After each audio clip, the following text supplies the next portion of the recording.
Actually গত ২ বছর ধরে চেষ্টা করে করে অবশেষে সোলার প্যানেলটা লাগাতে পেরেছি। কিছুকাল ধরে কলকাতার গরমটা খুব আনবেয়ারেবল পর্যায়ে চলে যাচ্ছে। এই বছর তো ৪২-৪৩ ডিগ্রি আকচা রয়েছে, which was effectively বাহান্ন ৫৩। তার ফলে এমন এমন দিন গেছে যে এসি সারাদিন চালাতে হয়েছে, সকাল থেকে সারা রাত। আবার তারপর এবং এটার ফলে কনজাম্পশন তো বেরিয়েছে, ইলেকট্রিকের কনজাম্পশন, তার ফলে খরচ প্রচণ্ড হয়েছে। সেটা ছাড়াও এতগুলো এসি থেকে যে এমিশন যে পরিমাণ হচ্ছে, তার ফলে আমাদের ক্লাইমেটের উপরও তার একটা প্রচণ্ড পড়ছে, ইফেক্ট পড়েছে।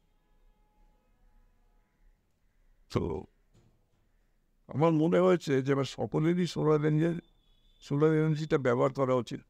কারণ এটার জন্য তো এমনি এমনি কোনো পয়সা দিতে হয় না, কিন্তু এটা ব্যবহার করলে আমাদের সব দিক দিয়েই সুবিধা হয়। তো আমাদের বিল কমে। আর ২ নম্বর হচ্ছে যে এই এসি থেকে এমিশন জড়িত যে